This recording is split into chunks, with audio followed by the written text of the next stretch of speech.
Había un olor en la iglesia de San Miguel del Monte que nadie podía explicar. No era incienso, ni cera derretida, ni humedad de piedra vieja. Era otra cosa, algo dulzón y pesado que se pegaba a la garganta cuando uno entraba a misa de 6 de la mañana. Las mujeres del pueblo comentaban entre susurros que el padre Elías había cambiado, que sus ojos ya no miraban igual, que sus sermones se habían vuelto extraños, così febrilis. Hablaba de la carne corrupta, del pecado enquistado en los huesos, de la necesidad de purificar el alma mediante el sufrimiento del cuerpo. Y siempre permanecía demasiado tiempo, solo en el interior del templo después de que todos se marchaban. En marzo de ese año, una joven llamada Catalina Ochoa desapareció después de ir a confesarse un jueves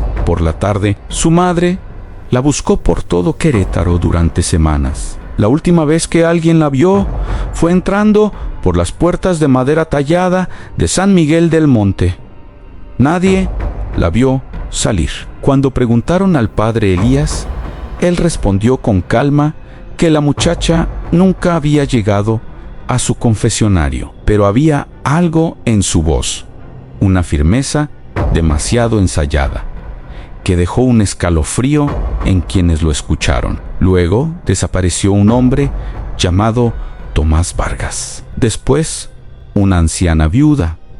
Después, un niño de 11 años. Todos habían sido vistos por última vez cerca de la iglesia. Todos habían buscado al sacerdote por alguna razón, en consuelo, confesión, ayuda espiritual, y todos se habían desvanecido como si la tierra se los hubiera tragado. Pero la tierra no se traga a la gente así. La tierra no deja ese olor a carne descompuesta flotando en el aire frío de una capilla. La tierra no explica los ruidos que algunos feligreses juraban escuchar detrás del altar mayo ere en las noches, sin luna, arrastres, gemidos apagados. El sonido de algo pesado siendo movido sobre piedra antigua. En 1925, Querétaro era una ciudad dividida entre la tradición colonial y el eco lejano de una modernidad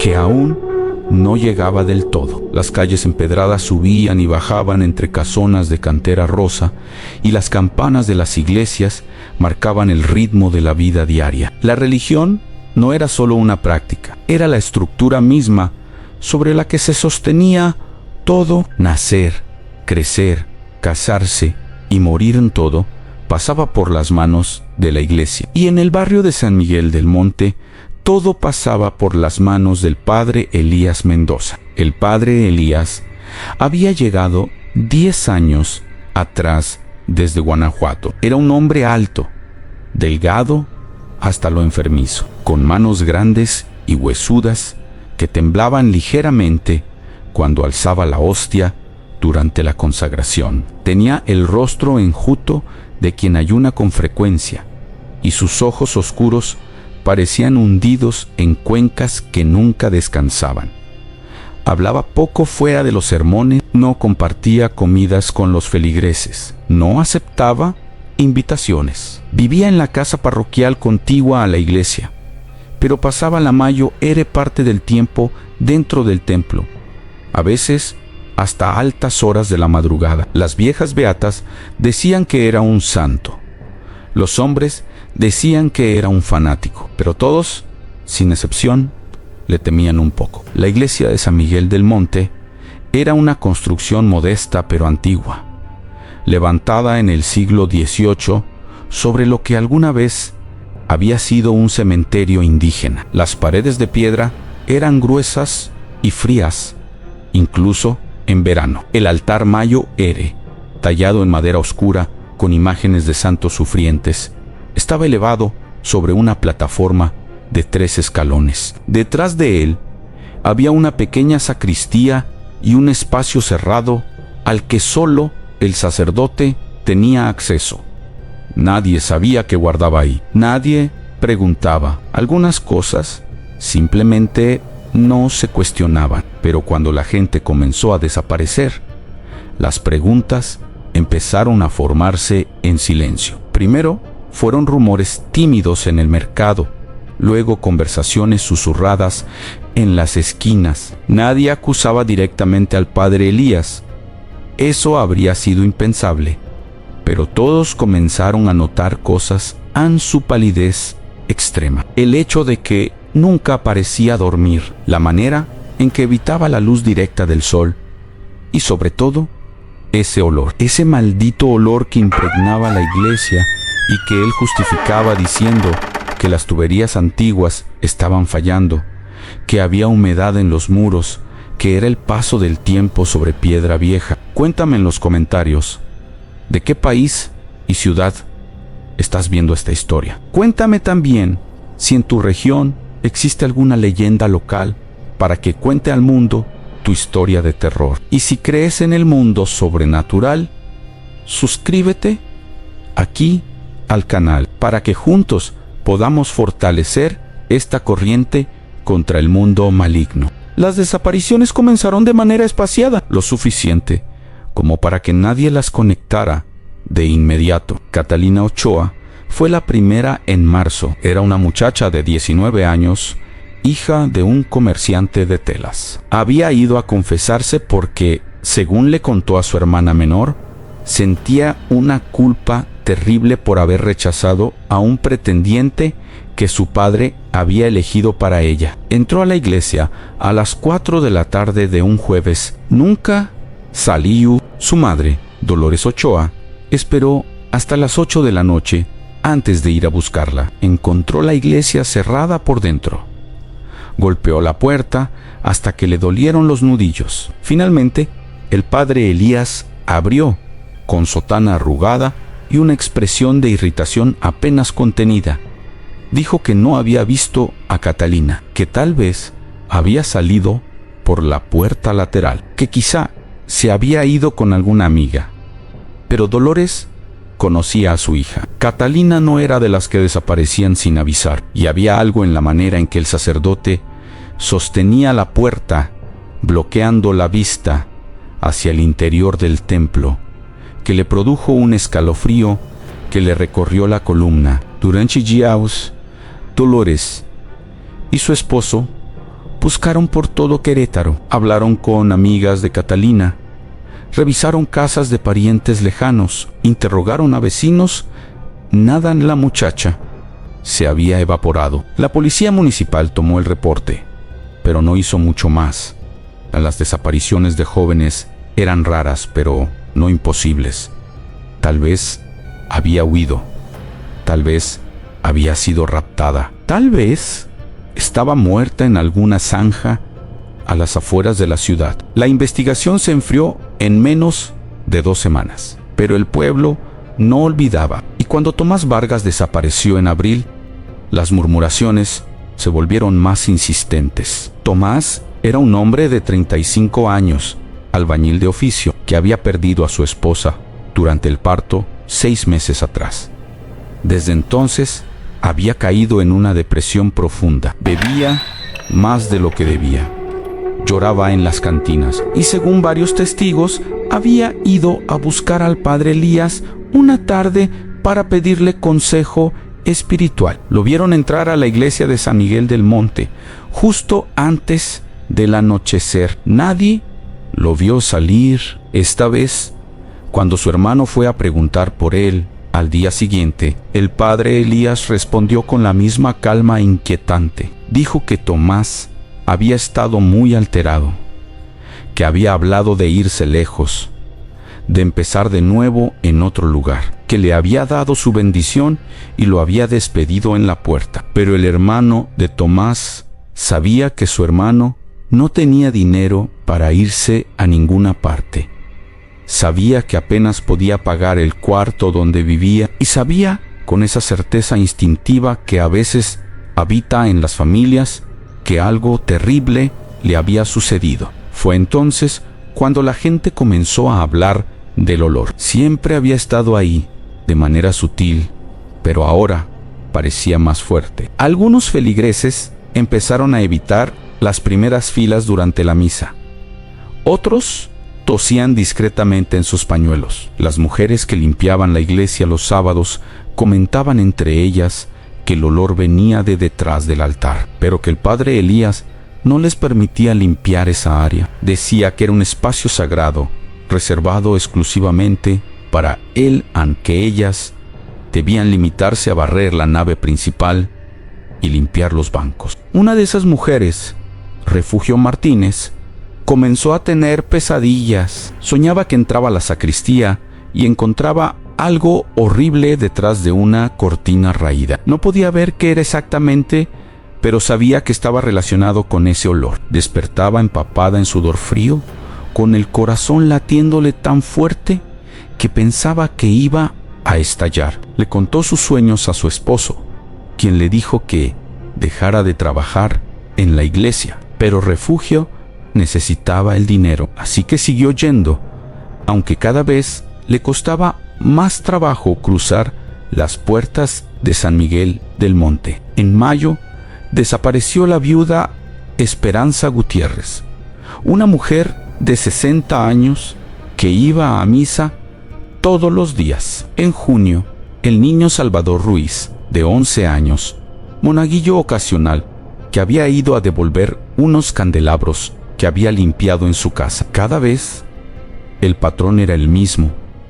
Entraban a la iglesia, no salían. El padre Elías ofrecía explicaciones razonables y el olor se hacía más denso, más insoportable, más imposible de ignorar. Algunos comenzaron a evitar la iglesia por completo. Preferían recorrer 3 kilómetros extra para asistir a misa en San Francisco, pero la mayoría seguía yendo, porque abandonar la parroquia era casi como abandonar la fe misma. Y porque en el fondo nadie quería creer que un sacerdote pudiera ser capaz de algo realmente malo. Los sacerdotes eran intermediarios de Dios, eran intocables, eran sagrados, hasta que dejaron de serlo. Los rumores comenzaron a tomar formas más específicas durante el verano de 1925. Un carpintero llamado Joaquín Salas contó en la cantina que una noche, al pasar frente a la iglesia cerca de la medianoche, había visto luz de velas filtrándose por una de las ventanas laterales. Se acercó con curiosidad y alcanzó a ver la silueta del padre Elías moviéndose detrás del altar. Pero no estaba rezando, estaba arrastrando algo pesado, algo que dejaba un rastro oscuro sobre las losas de piedra. Joaquín juró que no estaba borracho, juró que lo que vio era real. Pero cuando algunos de sus compañeros de cantina le preguntaron por qué no había denunciado lo que vio, se quedó callado, porque denunciar a un sacerdote significaba enfrentarse a la iglesia, y enfrentarse a la iglesia en 1925, en Querétaro, era como declararse enemigo de Dios mismo. Pero las historias seguían acumulándose. Una cocinera que trabajaba en una casa cercana contó que a veces escuchaba cantos extraños provenientes de la iglesia en las madrugadas. No eran cantos gregorianos, no eran rezos conocidos, eran sonidos guturales casi aunimalis, como si alguien estuviera hablando en una lengua muerta. Su patrón le dijo que se estaba imaginando cosas, que los ancianos a veces escuchan lo que quieren escuchar. Pero ella sabía lo que había oído. Luego estaban las confesiones. Varias personas comenzaron a reportar que el padre Elías hacía preguntas extrañas durante el sacramento. No se limitaba a escuchar los pecados, preguntaba sobre la familia, sobre quién vivía solo, sobre quién no tenía a nadie que preguntara por ellos si desaparecían. Una mujer mayo, Ere, contó que el sacerdote le había preguntado si alguien la extrañaría si se fuera de viaje sin avisar. La pregunta la había dejado tan perturbada que no regresó a confesarse durante meses. El padre Elías también había cambiado físicamente. Su delgadez se había vuelto esquelética. Sus manos temblaban constantemente, tenía manchas oscuras bajo las uñas que no parecían tierra común, y sus sermones se habían vuelto cada vez más perturbadores. Hablaba de la necesidad de sacrificio, de que Dios exigía pruebas de devoción que iban más allá de la oración, de que la carne debía sufrir para que el alma se purificara, de que había secretos antiguos, conocimientos olvidados, maneras de servir a Dios que la iglesia moderna había abandonado por cobardía. Los feligreses más viejos comenzaron a recordar historias que sus abuelos les habían contado, de que la iglesia de San Miguel del Monte había sido construida sobre un antiguo cementerio, de que durante su construcción los trabajadores habían encontrado huesos extraños, no exactamente humanos, pero tampoco completamente animales, de que el terreno había sido maldecido por los pueblos originarios antes de que los españoles lo consagraran. Eran solo leyendas, cuentos de viejas, pero ahora esas leyendas parecían adquirir un peso distinto. La iglesia permanecía cerrada casi todo el tiempo. Solo abría para las misas obligatorias y se cerraba inmediatamente después. El padre Elías había despedido a todos los ayudantes. Ya no había monaguillos, ya no había mujeres que limpiaran, ya no había nadie más que él dentro de esos muros de piedra. Y cada noche, sin falta, se encerraba allí dentro. Las luces de las velas parpadeaban en las ventanas hasta altas horas de la madrugada. Un niño de 8 años, hijo de un panadero, contó que una vez había visto al padre Elías salir de la iglesia al amanecer con la sotana manchada de algo oscuro. El niño le preguntó si se había lastimado. El sacerdote lo miró con ojos completamente vacíos, como si no lo reconociera, como si estuviera viendo a través de él. Luego sonrió, una sonrisa lenta y terrible, y le dijo que no se preocupara, que era solo vino derramado durante la comunión. Pero el niño sabía que el vino no huele así. El vino no huele a muerte. Las pocas personas que aún se atrevían a confesarse con el padre Elías empezaron a notar algo perturbador. Cuando entraban al confesionario, el olor era insoportable, como si algo estuviera pudriéndose justo del otro lado de la pared de madera. Y a veces, cuando el sacerdote hablaba, su voz sonaba extraña, demasiado profunda, demasiado lenta, como si hubiera algo más hablando a través de él. Refugio Martínez, la mujer de la limpieza que aún trabajaba allí ocasionalmente bajo órdenes directas del obispado, fue la primera en mencionar lo que todos sospechaban, pero nadie se atrevía a decir en voz alta. Una tarde, después de limpiar la nave principal, se acercó al área detrás del altar, donde el padre Elías había prohibido expresamente que nadie entrara.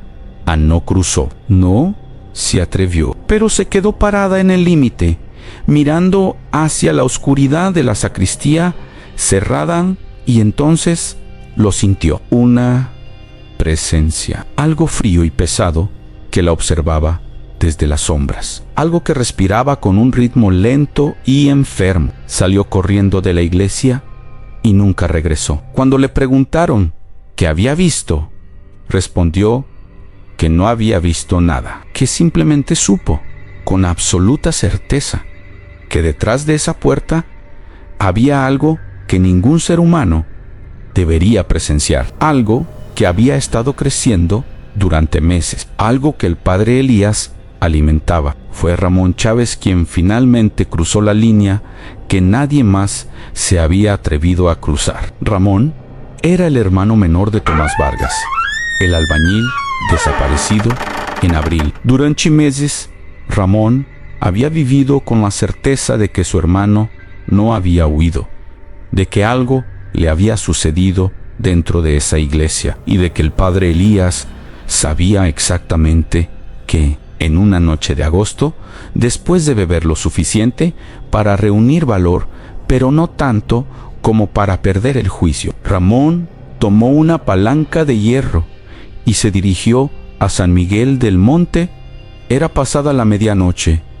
Las calles estaban vacías. La luna era apenas una astilla pálida en el cielo sin estrellas. La iglesia estaba oscura, pero Ramón sabía que el padre Elías estaba dentro. Siempre estaba dentro. La puerta principal estaba cerrada con llave. Ramón rodeó el edificio hasta encontrar una ventana lateral que daba a la sacristía. Era pequeña y alta, pero logró forzar el marco oxidado con la palanca. El vidrio cedió con un crujido seco que sonó demasiado fuerte en el silencio de la noche. Se quedó inmóvil durante varios minutos, esperando que alguien viniera a investigar el ruido. Ninguém.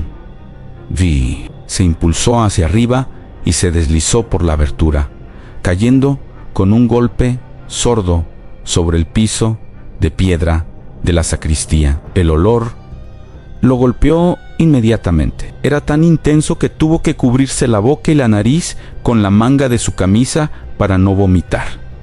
No era solo el olor de algo muerto, era el olor de muchas cosas muertas, de carne descomponiéndose en capas, de humedad y putrefacción acumuladas durante meses. La sacristía estaba en penumbra, iluminada apenas por la luz de la luna que entraba por la ventana rota. Ramón esperó a que sus ojos se ajustaran a la oscuridad. Poco a poco, las formas comenzaron a definirse. Había muebles viejos contra las paredes, armarios con vestimentas litúrgicas, un crucifijo grande colgado boca abajo, detalle que le produjo un escalofrío. Y al fondo, una puerta de madera oscura que parecía hundirse en la pared misma. Ramón se acercó despacio, pisando con cuidado para no hacer ruido.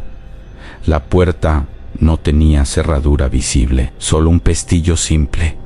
Lo corrió con manos temblorosas. La puerta se abrió hacia adentro con un gemido largo de bisagras oxidadas, y entonces lo vio. Detrás del altar, en un espacio que no debería haber existido según la arquitectura visible de la iglesia, había una cámara pequeña excavada en la piedra. Las paredes estaban manchadas de algo oscuro que goteaba desde el techo en hilos gruesos. En el suelo, dispuestos con una pulcritud enfermiza, había restos humanos. No eran esqueletos limpios, eran cuerpos en diferentes estados de descomposición. Algunos aún conservaban carne adherida a los huesos. Otros eran poco más que siluetas húmedas sobre la piedra. Ramón contó 5 cuerpos. Tal vez 6. Era difícil saberlo con certeza porque algunos estaban incompletos. Había manos separadas de los brazos, piernas dobladas en ángulos imposibles, un torso sin cabeza, y en el centro de todo, cuidadosamente arreglado como una pieza central, estaba el cuerpo de su hermano Tomás.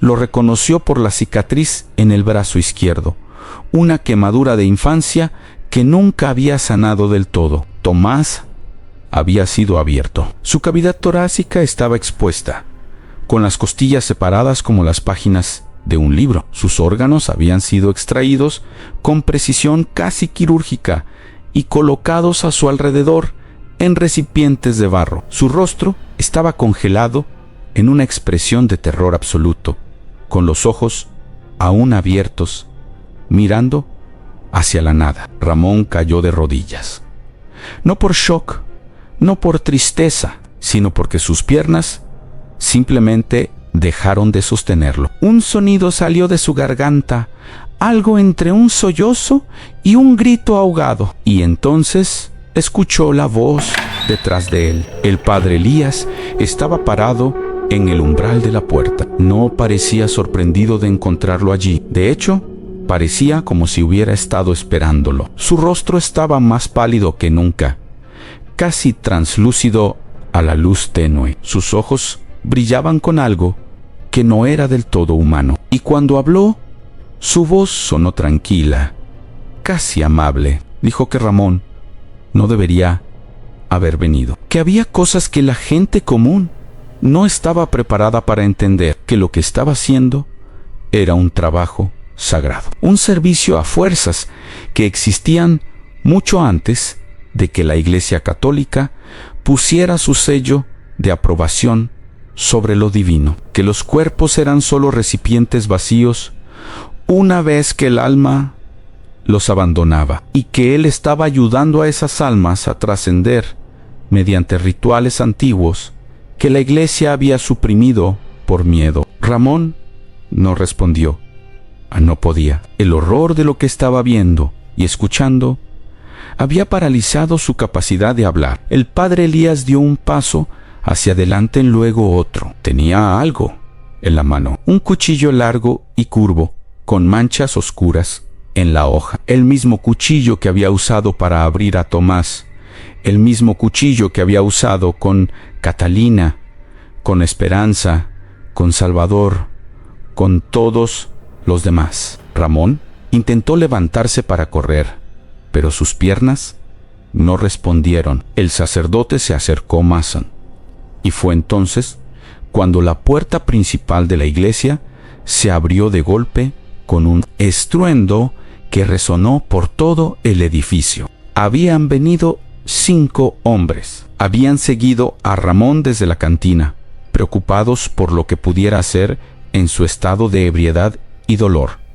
Lo habían visto entrar por la ventana, lo habían escuchado gritar, y ahora irrumpían en la iglesia con linternas y palos, preparados para lo que fuera que encontraran. Lo que encontraron fue peor que cualquier cosa que hubieran imaginado. El padre Elías no intentó huir, no intentó negar lo que había hecho. Simplemente se quedó parado allí, con el cuchillo aún en la mano, mirando a los hombres con una calma que era más aterradora que cualquier expresión de culpa o pánico. Cuando le preguntaron qué había hecho, sonrió. Una sonrisa lenta y terrible que mostraba dientes manchados de algo oscuro. Dijo que los estaba liberando, que cada uno de ellos había venido a él con un peso en el alma. Catalina, con su culpa por rechazar el matrimonio arreglado. Tomás, con su depresión suicida.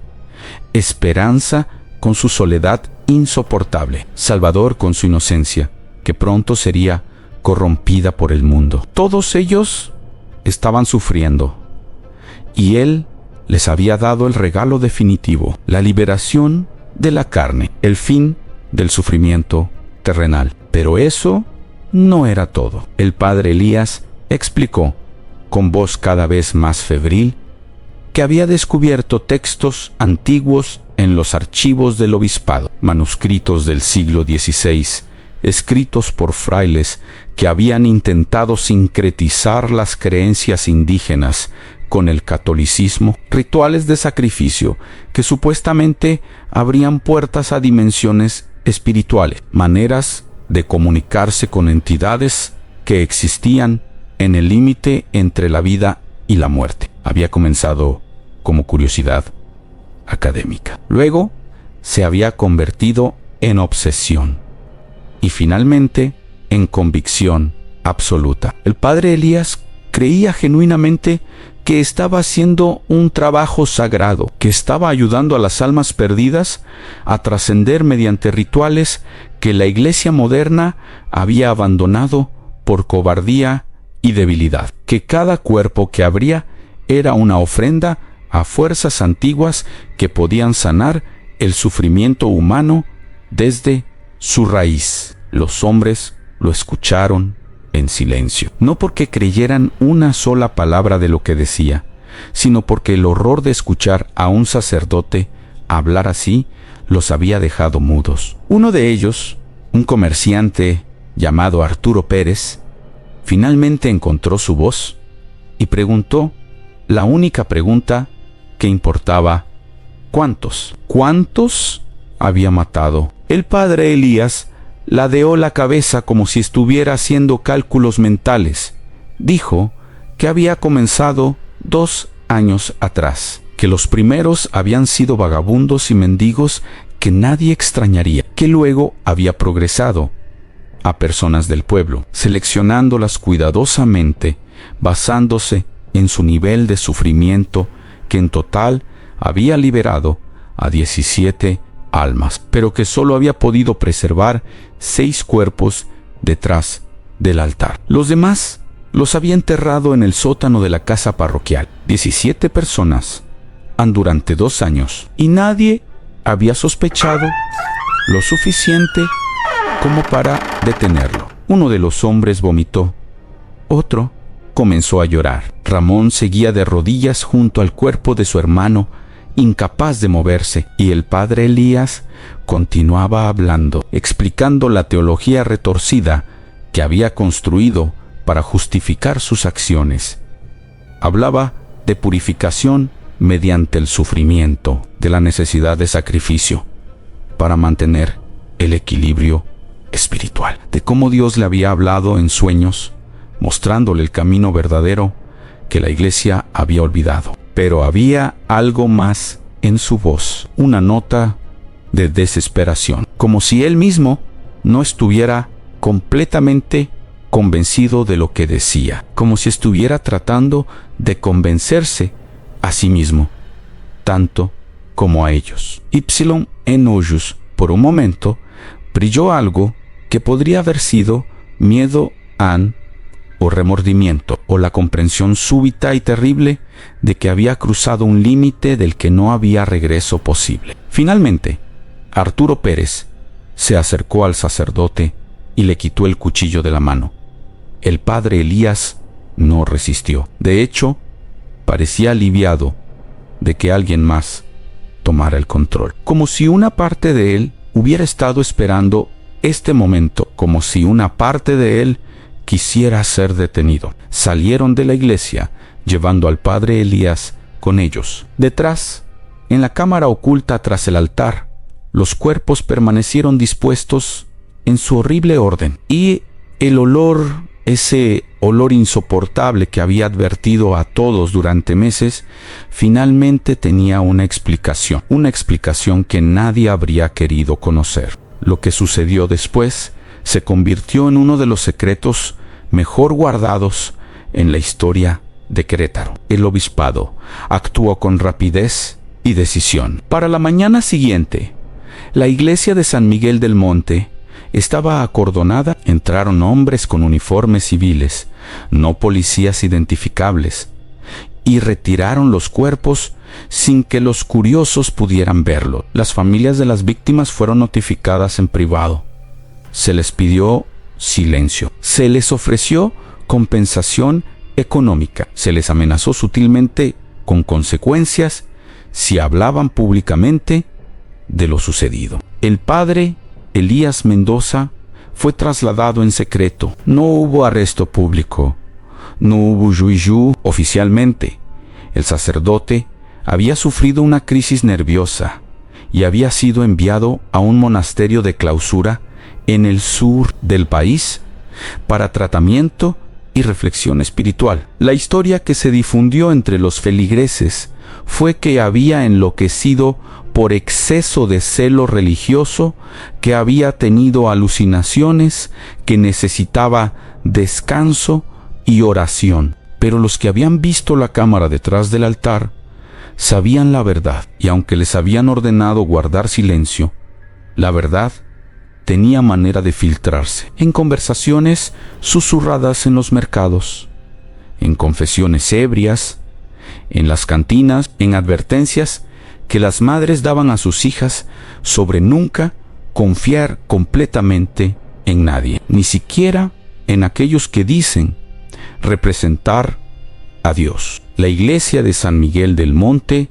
fue cerrada oficialmente durante 6 meses para renovaciones estructurales. Cuando reabrió, el altar había sido completamente reemplazado. La sacristía había sido demolida y reconstruida. El área donde habían estado los cuerpos había sido sellada con cemento y consagrada nuevamente con rituales de purificación. Trajeron a un nuevo sacerdote, un hombre joven y alegre de Guadalajara, que no sabía nada de lo que había sucedido allí. Pero la iglesia nunca volvió a ser lo que era. La gente seguía yendo a misa, pero había una tensión en el aire, una incomodidad. Las primeras filas permanecían vacías, incluso en las misas más concurridas. Nadie quería estar demasiado cerca del altar. Nadie quería darle la espalda a ese espacio donde tanto horror había permanecido oculto durante meses. El destino real del padre Elías Mendoza se convirtió en materia de especulación. Algunos decían que lo habían encerrado en un manicomio administrado por la iglesia, donde pasaría el resto de sus días sedado y olvidado. Otros susurraban que había sido enviado al Vaticano para ser juzgado por tribunales eclesiásticos secretos. Hubo incluso quienes afirmaron haberlo visto años después en un pueblo remoto de Chiapas, envejecido y destruido, trabajando en silencio en una misión franciscana bajo otro nombre. La verdad es que nadie supo con certeza qué le sucedió. Y tal vez ese fue precisamente el punto. La iglesia había aprendido a lo largo de siglos que algunos escándalos se manejan mejor en las sombras que bajo la luz pública, que a veces el silencio es más efectivo que la justicia y que la fe de los creyentes es más frágil de lo que cualquier institución quisiera admitir. Ramón Chávez nunca se recuperó completamente de lo que vio esa noche. Enterró a su hermano Tomás en una ceremonia privada, con un ataúd cerrado que no permitió que nadie abriera. De George Bebeg dejó de hablar mucho. Se convirtió en un hombre silencioso y taciturno que trabajaba de sol a sol y dormía poco. Cuando alguien le preguntaba por lo que había visto, simplemente negaba con la cabeza y cambiaba de tema. Las otras familias enfrentaron su duelo como pudieron. Dolores Ochoa, la madre de Catalina, encendía una vela cada noche durante el resto de su vida. Murió 10 años después, sin haber pronunciado nunca en voz alta el nombre del padre Elías Anió. La familia de Salvador Ruiz. El niño de 11 años se mudó de Querétaro 6 meses después del descubrimiento. Nadie supo a dónde fueron. Refugio Martínez, la mujer de la limpieza, que había presentido el mal antes que nadie, dejó de ir a misa por completo. Se volvió una mujer solitaria que hablaba consigo misma en las calles y que los niños evitaban porque decían que olía raro. Murió sola en su casa en 1932. Su cuerpo fue encontrado 3 días después. En su mesa de noche, las autoridades encontraron un diario donde había escrito una y otra vez durante páginas y páginas: lo supe, lo supe, lo supe. Y no dije nada. La casa parroquial donde el padre Elías había vivido fue investigada discretamente. En el sótano, exactamente como él había confesado, encontraron 11 cuerpos más enterrados bajo el piso de tierra. Algunos llevaban allí tanto tiempo que ya eran solo huesos. La casa fue demolida en 1927. En su lugar, construyeron una escuela primaria. Los niños que estudiaban allí a veces reportaban pesadillas, sensaciones extrañas, la impresión de que alguien los observaba desde lugares donde no había nadie. Con el paso de los años, la historia se transformó en leyenda urbana. Los detalles se difuminaron, los nombres se olvidaron. Lo que había sido un horror real y documentado se convirtió en un cuento que los abuelos contaban para asustar a los nietos. La iglesia donde el sacerdote loco guardaba cadáveres. Algunos decían que era en Querétaro, otros que había sido en Guanajuato o en Zacatecas o en algún pueblo cuyo nombre nadie recordaba con certeza. Pero San Miguel del Monte siguió ahí. La estructura de piedra sobrevivió décadas, guerras, cambios políticos y sociales.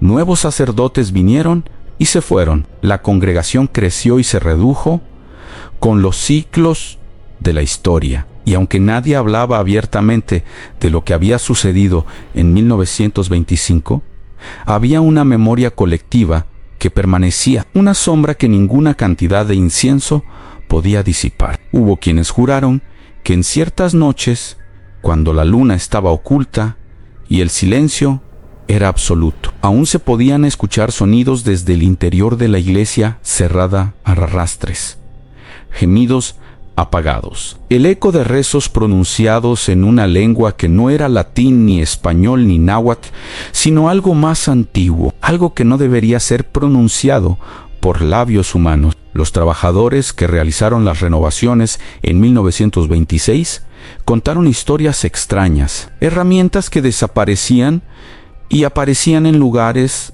donde nadie las había puesto, sombras que se movían en la periferia de la visión, la sensación constante de ser observados. Uno de los albañiles renunció después de afirmar que había visto la figura de un hombre alto y delgado parado detrás del nuevo altar, mirándolo con ojos que brillaban en la oscuridad. Cuando encendió su lámpara, no había nadie allí. La Iglesia Católica nunca emitió un comunicado oficial sobre el caso del padre Elías Mendoza. En los archivos del Obispado de Querétaro, si es que existe algún registro, está sellado y clasificado. Investigadores y periodistas que han intentado acceder a esa información se han encontrado con puertas cerradas y negativas educadas, pero firmes. Hay cosas, les dijeron, que es mejor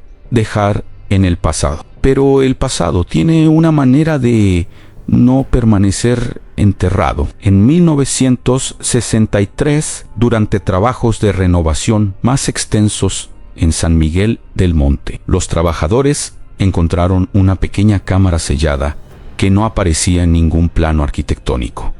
Dentro había objetos extraños, recipientes de barro con residuos orgánicos, manuscritos escritos a mano en una mezcla de español y símbolos desconocidos, y un cuchillo largo y curvo, con manchas permanentes en la hoja que ningún químico pudo identificar con certeza. Los objetos fueron confiscados inmediatamente por representantes del obispado. La cámara fue sellada nuevamente con concreto reforzado, y a los trabajadores se les pagó generosamente por su silencio. Uno de ellos, ya anciano, contó la historia en su lecho de muerte en 1989. Dijo que el cuchillo que encontraron parecía vibrar con vida propia, que cuando lo tocó, sintió un frío que le recorrió el brazo hasta el hombro, que durante semanas después tuvo sueños